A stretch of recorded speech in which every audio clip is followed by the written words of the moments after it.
Colour voice news நேயர்களுக்கு வினோத் நந்திரின் அன்பான வணக்கம். இன்று நம்முடன் இணைந்திருப்பது அனைத்து கல்லர் கூட்டமைப்பின் தலைவர் திரு ஓ.வை. தியாகராஜன் தேவர் அவர்கள். அவரை வருக வருக என நம்ம வரவேற்று நமது கேள்விகளை கேட்போம். தியாகராஜன் வணக்கம். நீங்கள் இந்த வருடம் நடைபெற்ற பாராளுமன்ற தேர்தலில் தேனி மக்களவை சுயேட்சையாக நின்றீர்கள். நீங்கள் குறிப்பா தேர்தலில் நிற்பதற்கு என்ன காரணம், சுருக்கமா எங்களுக்கு சொல்லுங்களேன். முதல்ல அனைவருக்கும் வணக்கம். அதாவது தேர்தல் நிக்கிறதுக்கு காரணம் என்னன்னா, நம்முடைய சமூக தலைவர்கள், சமூக அமைப்புகள் எல்லாமே ஒரு காலகட்டத்துக்கு அப்புறம் நம்ம அரசியல் அங்கீகாரம் பெறணும். அந்த அரசியல் அங்கீகாரத்துல நம்ம 5 ஆண்டுகளுக்கு நடக்கக்கூடிய அரசியல் தேர்தல் காலத்துல அங்க என்ன நிகழ்வுன்றது இன்னைக்கு தேதி வரைக்கும் பிரபலமான பெயர் சொல்ல விரும்பாத நிறைய தலைவர்களுக்கு அவருடைய நிலைப்பாடே தெரியல. ஒரு பாராளுமன்றம் எத்தனை தொகுதி இருக்கும், அதுல எத்தனை ரிசர்வ் தொகுதி வரும், நகராட்சி பேரூராட்சி ஓட்டு எத்தனை இருக்கும், பூத் கமிட்டி எப்படி இருக்கும், அது நடக்கக்கூடிய நடைமுறைகள் என்ன இருக்குன்றதெல்லாம் தெரியவே இல்லை. முதல் நம்ம அந்த அடிப்படை விஷயங்களை தெரிஞ்சுக்கிட்டா தான் நம்ம பொது வாழ்க்கையில ஒரு அமைப்பு, சமூக ரீதி அமைப்பா இருந்தாலும் காலத்துல நம்ம அரசியல் அங்கீகாரம் பெறதுக்கு வேணும். அதனால கடுமையான முயற்சி, அதாவது வயதுக்கு மீறின அனுபவத்தோட நிலைப்பாட்டை உணர்வதற்காக இந்த முறை தேர்தல்ன்றது அதை தெரிஞ்சு கொள்ளணும். ரெண்டாவது நம்ம 6 சட்டமன்றத்தில் கூடிய உறவுகிட்ட ஒரு அறிமுகமாகன்றதுக்காக இந்த கடுமையான முயற்சியை நாங்க எடுத்திருந்தோம். நன்றி. தேனி பாராளுமன்ற தொகுதியில நீங்க உட்பட தஞ்சை கல்லர், மதுரை கல்லர்கள் என கல்லர்களே ஒருவரை ஒருவர் எதிர்த்து போட்டி போட்டீங்க. இதுல நீங்க திமுகவுக்கு ஆதரவான மனநிலையில ஓட்டுகளை பிரிப்பதற்காகவே நீங்க தேனி பாராளுமன்ற தொகுதியில நின்னீங்க அப்படின்னு சில பேர் சோசியல் மீடியால எழுதுறாங்க. அதை பத்தி உங்களோட கருத்து என்ன? இல்ல, திமுக மட்டும் கிடையாது, அதிமுக இருக்கும்னு சொன்னாங்க. அதே மாதிரி டிடி தினகரன் சொன்னாங்க. அது கிடையாது. இப்ப நான் அறிமுகத்துக்கு தான் நிக்கிறேன். நான் ஏற்கனவே பல முறை நின்று பல ஆயிரம் வாக்குகள் வாங்கியிருந்தா அது தெரியும். நான் எவ்வளவு வாக்கு வாங்க போறேன்றதும் தெரியாது. எனக்கு எல்லாமே அறிமுகம்.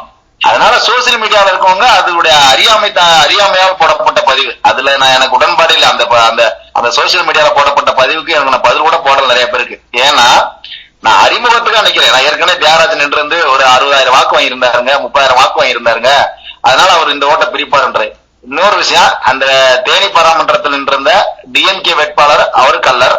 அதே போல டிடிவி அவர் அண்ணனும் நம்ம சமுதாயத்தை சார்ந்தவர் தான்.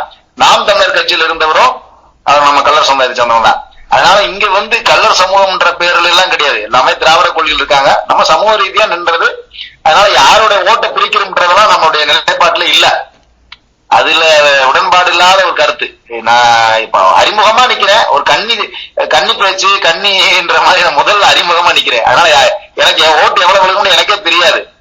அந்த நேரத்துல அவங்க போட்ட பதிவுக்கு நான் சரியாக முன்ன வரைக்கும் நான் பதில் சொல்லலாம். ஓகே, நன்றி. நீங்க தேர்தலில் நின்னப்போ உங்களோட தேர்தல் வாக்குறுதிகள்லாம் என்னென்ன, எதை நோக்கி நீங்க பயணிச்சீங்க?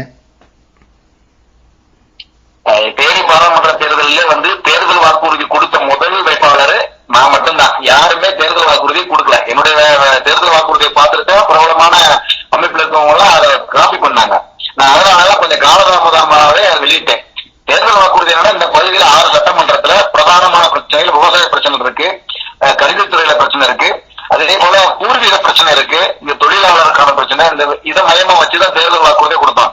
என்னுடைய பதிவு பார்த்துட்டு நிறைய கொஞ்சம் அனுபவமா இருந்தவங்க, அறிவு சார்ந்தவங்க, இன்னும் அனுபவமான அரசியல் மூதாதையர்கள் எனக்கு போன் பண்ணி பேசினது, தேர்தல் வாக்குறுதி உங்களுடைய தேர்தல் வாக்குறுதி சரியான தேர்தல் வாக்குறுதி, எல்லா சமூக மக்களும் ஏற்றுக்கொள்ளக்கூடிய தேர்தல் வாக்குறுதியா இருந்துச்சு அப்படின்னு சொல்லி எனக்கு தொலைபேசியில சொல்லி பேசினாங்க. அதனால எனக்கு ஒரு ஆத்ம திருப்தி. அதனால அடிப்படை மக்களுடைய தேவை, எதிர்கால சிந்தனை, இதை மையமா வச்சு தேர்தல் வாக்குறுதி நம்ம பண்ணியிருந்தோம்.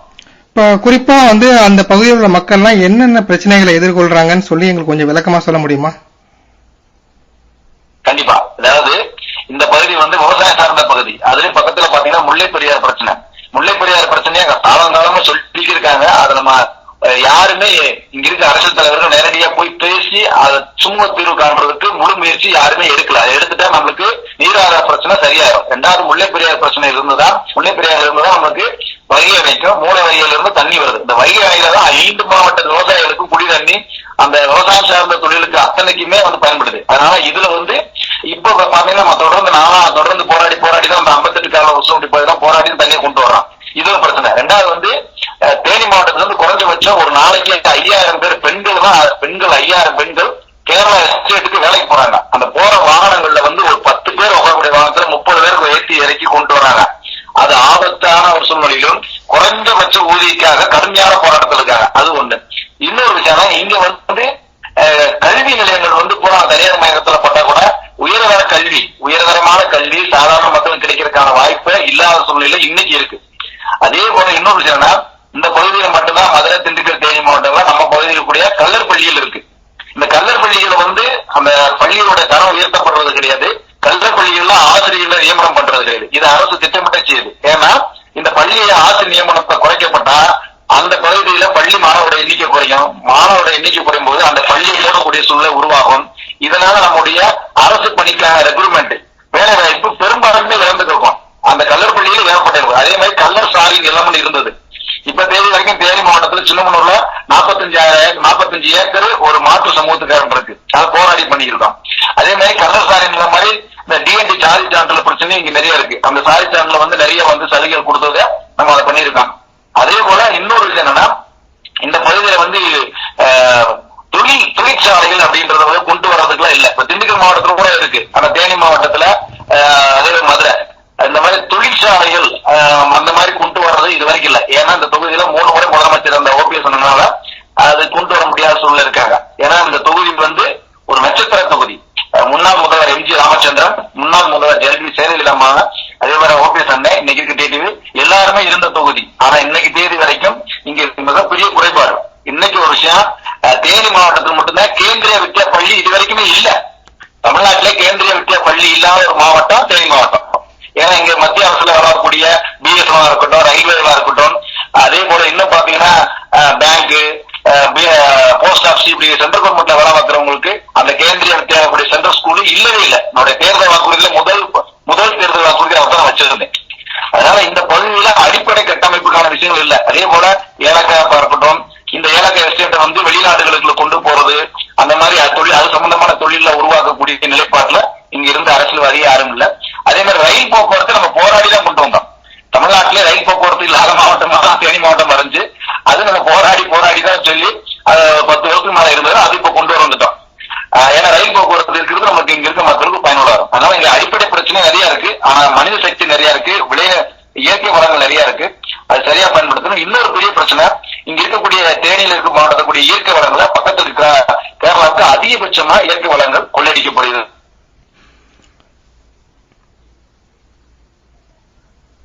சரி தியாகராஜன், ஒரு பாதிப்பா இருக்கு. அதனால இதெல்லாம் மயமா வச்சுதான் இந்த தேர்தல் காலத்தை நம்ம எதிர்காலத்துக்காக நம்ம ஒரு நோக்கத்துக்காக வரணுன்றதுக்காக ஒரு களம் காண்டோம். ஓகே, ரொம்ப நன்றி. இந்த தேர்தலில் வந்து தோராயமா நீங்க எத்தனை ஓட்டு உங்களுக்கு வரும்னு எதிர்பார்க்கறீங்க? அது எப்படி எதிர்பார்க்கறோம்னா, இப்ப என்னுடைய நிலைப்பாடு இருந்தா மொத்தம் 6 சட்டமன்றம், உசிலம்பட்டி, சோழவந்தா, ஆண்டிவிட்டி, பெரியகுளம், கம்பம், போடி, இது 6 சட்டமன்றம். அந்த 6 சட்டமன்றத்துல 2 சட்டமன்ற தொகுதி வந்து ரிசர்வ் தொகுதி, தனி தொகுதி. அது வந்து பெரியகுளமும் சோழவந்தானும். இப்ப இந்த 6 சட்டமன்றத்திலையும் மொத்தம் 1788 வாக்குச்சாவடியில் இருந்தது. மொத்தம் 16,12,503 வாக்கு. அப்ப இந்த வாக்குகள் என்னோட கணிப்பு 1788 பூத்துல எனக்கு 6 சட்டமன்றத்திலுமே சட்டமன்றத்து வாரியா எனக்கு ஓட்டு பதிவாகணும்ன்றது என்னுடைய எதிர்பார்ப்பு ஒண்ணு. அப்புறம் ஒண்ணு எதிர்பார்ப்பு என்னன்னா, 1788 பூத்துல குறைஞ்சபட்சம் ஒரு பூத்துக்கு ஒரு ஓட்டாவது விழுந்திருந்தா நம்முடைய அறிமுகம் எல்லா இடத்திலும் போயிருக்கும் அப்படின்றது என்னுடைய எதிர்பார்ப்பு. என்னுடைய எதிர்பார்ப்பு நான் ஒரு 5000 ஓட்டு வாங்கலாம் அப்படின்னு, 5000 ஓட்டு விழுகும், 5000 ஓட்டு வாங்கணும். ஏன்னா அதுக்கான உழைப்பை நான் செஞ்சிருக்கேன். எந்த ஒரு எதிர்பார்ப்புமா ஒரு 5000 ஓட்டு வாங்கிட்டாலே அது நம்மளுக்கு ஒரு பெரிய கெயின், நம்மளுக்கு ஒரு நல்ல ஒரு நன்மதிப்பு இருக்கும் அப்படின்றது என்னுடைய எதிர்பார்ப்பு. ஓகே, இப்ப வந்து தேனி பாராளுமன்ற தொகுதியில வந்து மொத்தம் முக்குலத்துவ ஓட்டுகள் வந்து எத்தனை பேர் இருக்காங்க? அவங்கள வந்து கல்லரோட வாக்குகள் எத்தனை, மறவர்களோட வாக்குகள் எத்தனை, மற்றும் அகமுடையார்களின் வாக்குகள் எத்தனைன்னு நீங்க நினைக்கிறீங்க? பொதுவா இது வரைக்கும் துல்லியமாகவும் நம்ம அந்த கணக்கு வந்து வெளியிட முடியல. ஆனா அதிகபட்சமா வந்து இதுல வந்து நம்ம தேனி பாராளுமன்ற தொகுதியில பாத்தீங்கன்னா கல்லர்கள் வாக்கு தான் அதிகமா இருக்கும். கல்லர்கள் வந்து பாத்தீங்கன்னா இப்ப நம்ம அம்பலர் பட்டத்தில் உள்ள கல்லர்கள், அதே மாதிரி பிரமலை கல்லர்கள், இந்த மாதிரி கல்லர்கள்ல தான். அதுபோல இப்ப சோழவந்தான் தொகுதியில வந்து தொண்டைமான் கல்லர்கள் கொஞ்சம் இருக்காங்க. அந்த மாதிரி கல்லர்கள் வந்து தேனி மாவட்டத்துல அதிகமா இருப்பாங்க. அதுக்கு அடுத்தபடியா வந்து மறவர்கள் கொஞ்சம் இருக்காங்க. 2வது நாயுடு சமுதாயம் அந்த மற்றவர்கள் இருந்தா கூட கல்லர், மறவர், அகமுடையார் அப்படின்ற கணக்குல தான் இருப்பாங்க. கல்லர் மெஜாரிட்டி. கணக்கு துல்லியமாக நம்ம என்ன கணக்கு எடுக்க முடியல, தெரியல, உண்மையில தெரியல. சரி தியாகராஜன், இப்ப வந்து முக்குலத்தோர் இல்லாமல் பிற இன மக்கள், பிற சாதி மக்கள் வந்து உங்களுக்கு வாக்களித்திருக்காங்களா? நிறைய வாக்களி வாக்களிக்கிறாங்க. குறிப்பா சொல்ல போனோம்னா உசிலம்பட்டி சட்டமன்ற தொகுதியில ரிசர்வ் கமிட்டி குறிப்பா தாழ்த்தப்பட்ட சமூகத்துக்காரங்க நிறைய போட்டிருக்காங்க, ஈழவர் சமுதாயத்துக்காக போட்டிருக்காங்க, ஆசாரி சமுதாயத்துக்கு போட்டிருக்காங்க, நாடார் போட்டிருக்காங்க. அதே போல முஸ்லிம்ஸ் தேனி மாவட்டத்தில் இருக்கக்கூடிய முஸ்லிம்ஸ் எனக்கு நிறைய வாக்களிச்சிருக்காங்க. அதே மாதிரி செட்டியார் சமுதாயத்துக்கு, ஏன்னா என்னுடைய அறிமுகம் பழக்கம். நான் தேனி மாவட்டத்துல பழகிற இடத்துல எல்லா இடத்துல நம்ம வெகுஜனமா பழகிறதுனால அந்த பழக்கத்துல எனக்கு நிறைய பேர் போட்டிருக்காங்க. அதே மாதிரி பள்ளர் சமுதாயத்துக்காரங்க எனக்கு வாக்களிச்சிருக்காங்க. அதே மாதிரி கவுண்டர் சமுதாயத்துக்காரங்க வாக்களிச்சிருக்காங்க. அதனால எனக்கு இப்ப இது நீங்க கேட்ட கேள்வியில எனக்கு ரொம்ப பிடிச்ச கேள்வி என்னன்னா, என்ன ஒரு விஷயம்னா, நம்ம சமூகத்துல நான் கேண்டிடேட்டா நின்றா கூட வெகுஜன மக்களுடைய வாக்கு போடுற அளவுக்கு அதுல எல்லாம் ஒருத்தர் போன் பண்ணி சொன்னாரு, அண்ணே நான் போன் உங்களுக்கு ஓட்டு போட்டுட்டேன். அவர் தேனியில ஒரு ஜவுளி கடையில வளர்க்குறாரு, அவர் செட்டியார் சொன்னது, அண்ணே நான் உங்களுக்கு ஓட்டு போட்டுட்டேன் 13 சின்ன பேட் சின்ன அப்படின்னாங்க. அந்த மாதிரி மாற்று சமூகத்துக்காக நிறைய நம்மளுக்கு வாக்களிச்சிருக்காங்க. அதே போல அகமுடையார் சமுதாயத்துக்காரங்க நம்மளுக்கு போட்டிருக்காங்க, மரவர் சமுதாயத்துக்காரங்க போட்டிருக்காங்க. அகமுடையார்ல எல்லாம் பாத்தீங்கன்னா சேடப்பட்டி தொகுதியில நிறைய பேர் நம்மளுக்கு பண்ணிருக்காங்க. சேடப்பட்டி தொகுதி தனியா இருக்கு, அதுல பண்ணிருக்காங்க. அதுல குறிப்பா எனக்கு அதனால தபால் வாக்கு போட்டதே அகமுடையார் சமுதாயத்துக்கார பையன் தான். முதல் ஓட்டு தபால் ஓட்டு அகமுடையார் சமுதாயத்துக்கார பையன் தான் எனக்கு போட்டிருந்தாப்புல. வெளி மாநிலத்திற்காப்புல அவர் இந்திய ராணுவத்தில் இருக்காப்புல, அவர் தான் எனக்கு வாக்களிச்சிருக்காரு. அதனால மற்ற சமூகத்துக்காரங்க நம்மளுக்கு எனக்கு நல்ல ஆதரவு. அது ஒரு நம்ம ஆத்ம திருப்தி அந்த தேர்தல் பறையில போயிட்டு வந்தது. ஓகே தியாகராஜன், இப்ப கடைசியான கேள்வி, கல்லர் வாய்ஸ் நியூஸ் வாயிலாக நமது கல்லறின இளைஞர்களுக்கு நீங்க சொல்ல விரும்பும் கருத்து என்ன? என்ன கருத்து அப்படின்னா, முதல்ல நம்ம இன்னும் அரசியலில் ஈடுபடவில்லை என்றால் அரசியல் உன் வாழ்வில் ஈடுபடும் ஒரு அறிஞர் சொல்லியிருக்காரு. நம்ம அரசியலில் ஈடுபடணும்னா கண்டிப்பா நம்ம சமூக ரீதியான அமைப்புகளை ஒரு காலகட்டத்துக்கு அப்புறம் அரசியல் அமைப்பா மாறணும். அரசியல் அதான் பரிணாமம். ஏன்னா அரசியல் அதிகாரம் பெற்றா மட்டும்தான் நமக்கான நிலைப்பாடுகளை உரிமைகளை சலுகை பெற முடியும். அதுக்கு இளைஞர்கள் இன்னைக்கு கடந்த காலங்களை விட இன்னைக்கு இளைஞர்கள் ஆர்வமா இருந்தா கூட ஒரு சில பெரும்பான்மையான இளைஞர்களோட மாற்று தவறான வழியில போடுறாங்க. நம்முடைய பண்பாடு கலாச்சாரங்களை நடைமுறைப்படுத்தணும். அதாவது என்னை பொறுத்தளவுக்கு மாதத்துல ஒரு நாள் நம்முடைய சமூகம் சார்ந்த பிரசங்கம் பண்ணணும். சமுதாயத்துல என்ன கலாச்சாரங்கள் இருக்கு அதை பத்தி நம்ம அதை பண்றதுக்கு நேரம் இல்ல. ஒரு காலத்துல தொலைத்தொடர்பு இல்லாத காலத்துல கூட கடித மூலமா போடப்பட்ட தொடர்புல தொடர்ந்து பேசி தொடர்ந்து பழக்கத்தை உருவாக்கி பிரசங்கம் பண்ணி சமுதாயத்தை வளர்த்தினாங்க. இன்னைக்கு ஒரு செகண்ட்ல தொடர்பு கொள்ளக்கூடிய இருந்தா கூட ஒரு கூட்டம், ஒரு ஆலோசனை கூட்டம், அந்த மாதிரி வெளியவங்களுக்கு இளைஞர்கள் வருவதில்லை. இது என்னன்னா நம்முடைய கலாச்சாரங்கள் ஒரு குறிப்பிட்ட காலத்துக்கு அப்புறம் நம்முடைய கலாச்சாரத்திலே நம்ம அது பல பரிணாமங்களா மாறி வேற வேற உருவத்துல போறதுக்கு வாய்ப்பு இருக்கு. அதனால இளைஞர்கள் இன்னைக்கு நிறைய பேர் பயம்ன்றது எனக்கு தெரிஞ்சு பயம் இருக்கு. ஒரு சாதாரண ஒரு பொது பிரச்சனை எடுத்து ஒரு ஆர்ப்பாட்டத்தை கொண்டு போனோம்னா நம்ம எந்த ஒரு அஃபென்சிவ் இல்லாத குற்றச்செயல் இல்லாத நடவடிக்கைகளில் ஈடுபடும் போது காவல்துறை நம்ம மீது கடுமையான வழக்குகள் பதியப்படுவதில்லை. அது ஃபார்மாலிட்டியா பண்ணி அரெஸ்ட் பண்ணி வெளியிடுவாங்க. அந்த கூட்டத்துக்கு கூட கூடுறதுக்கு வர்றதில்லை. காலையில 10 மணிக்கு அரெஸ்ட் பண்ணா சாயங்காலம் விட்டுருவாங்க, வேற ஒண்ணுமே இல்லை. ஆனா அதுல இந்த பயம், இந்த கடந்த கால என்னுடைய தனிப்பட்ட கருத்து, தாழ்மையான கருத்து, சமூகம் சார்ந்த அமைப்பு தலைவர்கள் நம்முடைய இளைஞர்களுக்கு அரசியல் சூழ்நிலையும் அரசியல் கட்டமைப்பையும் சொல்லிக் கொடுக்காதனாலதான் இன்னைக்கு நம்ம சமூகம் எழுச்சி இல்லாம வீழ்ச்சியா இருக்கு. அது நம்ம உறுதியா சொல்லலாம். ஏன்னா இன்னைக்கு தேதி வரைக்கும் திங்கட்கிழமை நடக்கிற மாவட்ட ஆட்சியர் அலுவலகத்துக்கு யாரு போய் ஒரு A4 சைஸ் பேப்பர்ல ஒரு குறைகளை சொல்லி எழுதி கொடுக்க கூட கத்துக் கொடுக்கல. ஆர்ப்பாட்டம், மறியல், போராட்டம், அதேபோல் கூட்டம், செயற்குழு, பொதுக்குழு இந்த வார்த்தைகளுடைய அர்த்தத்தை கூட தெரியப்படுத்தாம நம்ம சமுதாயம் சார்ந்தவர்கள் அதை நடைமுறைப்படுத்தல, செயல்படுத்தல. அதனால இளைஞர்கள், பொதுமக்கள், சமூகம் சார்ந்த அமைப்பு மக்கள்கள் சரியா இருக்காங்க. அதை வழிநடத்தக்கூடிய தலைவர்கள், அமைப்பு தலைவர்கள் அவருக்கு சரியான ஒரு போதனை, சரியான ஒரு பயிற்சி, சரியான ஒரு செயல்பாடுகளை கட்டமைப்பை உருவாக்க மக்கள் மனநிலை மாறி அவங்க நிலை மாறி நிக்கிறாங்க. தவிர அதுல குறிப்பா இளைஞர்கள்லாம் நிச்சயமாக எதிர்காலத்துல பெரிய லெவலில் நம்ம கொண்டு வர்றதுக்கு வாய்ப்பு இருக்கு. இளைஞருடைய சக்தி, இளைஞருடைய சிந்தனை, இளைஞருடைய அவருடைய எண்ணங்கள், அவருடைய உழைப்பு, அந்த மனித சக்தியை சமூகம் சார்ந்த விஷயங்களுக்கு மாற்று சமூகத்தை பாதிப்பு இல்லாம அவர்களை அதாவது வெறுப்பு இல்லாம நம்முடைய சமூகத்தை நன்மொழி நல்ல முறைகளை கொண்டு வர்றதுக்கு இளைஞர்களுடைய இன்றைய இளைஞர் நல்லா இருக்காங்க. அதனால இளைஞர்கள்லாம் அரசியலை கத்துக்கணும். வீட்டுக்கு ஒரு இன்ஜினியர், வீட்டுக்கு ஒரு டாக்டர் இருக்கு போல வீட்டுக்கு ஒரு அரசியல்வாதி இருக்கணும்ன்றது என்னோட தனிப்பட்ட கருத்து. நான் அதனோட மையமா வச்சுதான் பண்ணிருக்கேன். அதனால அரசியல் வேணும் கண்டிப்பா. நீங்க எதை எடுத்தாலும் அரசியல் ஆயிடுச்சு. அரிசி, பருப்பு, சோப்பு, காரு, பங்களா, வீடு, நகை, நட்டு, சொத்து எல்லாத்திலும் அரசியல் இருக்கு. எல்லாத்திலும் அரசியல் ஆகி போச்சு. அதனால அரசியல் நம்ம கண்டிப்பா வீட்டுக்கு ஒரு ஆள் அரசியல்வாதி இருக்கணும். 2 பேர் இருந்தா, ஒருத்தர் டாக்டரா இருந்தா, ஒருத்தர் அரசியல்வாதியா இருக்கணும். அதனால இளைஞர்கள் எல்லாம் அரசியலுக்கு வரணும். அரசியல் மூலியமா தான் நம்முடைய அங்கீகாரத்தையும் நம்முடைய நிலைப்பாட்டையும் உருவாக்க முடியும். நம்ம பண்பாடு கலாச்சாரத்தை பாதுகாக்க முடியும். நமக்கான உரிமை சலுகைகளை இன்னைக்கு நம்ம எல்லா அரசியல் அமைப்பு தலைவர்கள் இருந்தும் கூட, கட்சியில் இருந்தும் கூட நமக்கான கோரிக்கையை பேச முடியாத சூழ்நிலை ஆயிடுச்சு. அதனால இந்த நிலைப்பாடு வரணுன்றதுக்காக இளைஞர்கள் எல்லாம் அரசியலுக்கு வாங்க. அரசியல்ல நமக்கு மற்றவங்க எல்லாம் வரலாறை படித்து வந்தவர்கள். இந்த உலகத்திலே வரலாறை படைத்தவர்கள் நம்ம தான். நம்ம படித்து வந்தவர்கள், வரலாறை படைத்தவர்கள்.